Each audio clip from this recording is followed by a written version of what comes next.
This Urban Defender looks amazing, but it's a diesel, so let's give it a bit more noise with this Quicksilver exhaust system. Let's get this one on.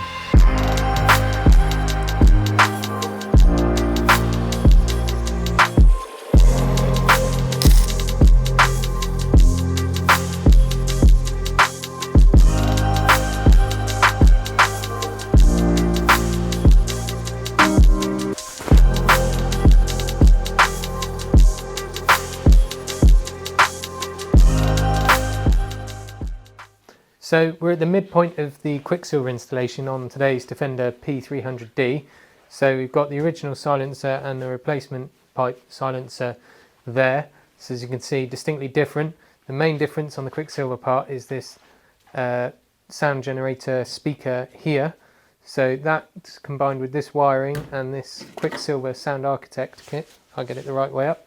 That's going to get wired into the car, into the CAN bus, which will pick up on an RPM, so engine speed signal, and then the noise generated will be relevant to that under load. So it's a twin pipe system. One pipe comes through from the speaker, the other pipe hooks up to the original, so replaces this rear silencer here. So we'll get a bit more natural noise anyway because of the removed silencer, but the tuned sound is going to come from this sound generator here. Like I said, appropriate wiring with the box, which I'm going to take care of inside the car. That hooks up to a CAN bus, so professionals only on that job. And then that will connect into the Sound Architect box, which will give control over the speaker.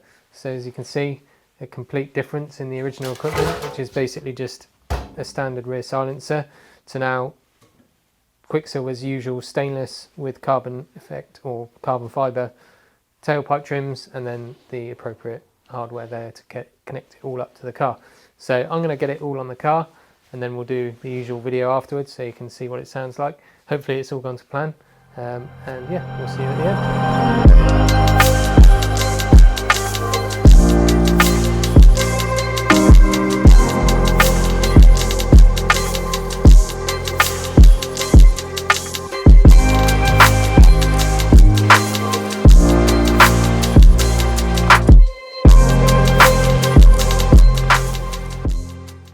So the Quicksilver exhaust is now on, and you can see by the two carbon tips poking out the back end, this thing now has a voice, which obviously it didn't really have a great deal of beforehand, just being diesel. So this system is available for the full range of diesel cars. There are petrol versions as well. Diesel versions obviously have the speaker system, which you would have heard Sam talk about earlier on. I've heard it fire up and I'm really impressed. It's actually got almost like a slightly synthesized V8 note. Works really well with the car, bit of fun, looks good, and more than anything, when you're going down the road, it gives you a bit more sort of ambience and noise than what a normal diesel would. So thanks for watching. Stay tuned to see the before and after rev videos. Hope you guys enjoy it, and we'll see you next time.